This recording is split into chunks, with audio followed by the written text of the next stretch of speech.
নমস্কার বন্ধুরা, মাই টিনি গার্ডেনে তোমাদের সবাইকে আরো একবার স্বাগত।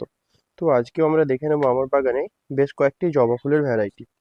তো এগুলো সব পুরনোই ভ্যারাইটি। তো আজকে কি কি ফুল ফুটেছে সেগুলোই আমি তোমাদের সাথে শেয়ার করব। এইটা যেমন সেই বেগুনি জবা আমার নিয়ে আসা, এখনো এই গাছগুলো পুরোপুরি ভাবে রিপোর্টিং করা হয়নি, এখনো নতুন করে বসানো হয়নি গাছগুলো। তো কালারটা দেখতে পাচ্ছ, অসাধারণ একটি কালার। এবং এর সাথে সেই আমার নাম দেওয়া পিঙ্ক রোজ ভ্যারাইটি। তো বুঝতেই পারছো পিঙ্ক রোজ ভ্যারাইটিটা কতটা সুন্দর। প্রায় 3টে ফুল ফুটেছে পিঙ্ক রোজে আজকে। তো এর সাথে আজকে ফুটেছে অরেঞ্জ।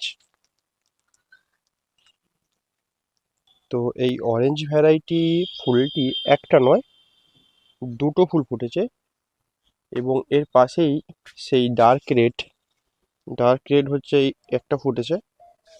তো এর একটা আগের দিন ফুল ফুটেছিল। তো আরেকটি স্পেশাল ভ্যারাইটি আছে আমার বাগানে, চলো দেখে নেওয়া যাক। হোয়াইট ড্যাফোডিলস, এর আইডির নাম হচ্ছে হোয়াইট ড্যাফোডিলস। তো এই ফুলটি কার কার পছন্দের আইডি অবশ্যই কিন্তু আমাকে কমেন্ট করে জানিও সবাই। তো এর সাথে আরো একটি জবা ফুলের ভ্যারাইটি আছে, এটি ইয়োলো ইয়োলো এবং কিছুটা রেডের কম্বিনেশন। তো এই আজকের ফোটা জবাগুলো আমার কেমন হয়েছে অবশ্যই কমেন্ট করে জানিও সবাই। আর সবাই পাশে থেকো।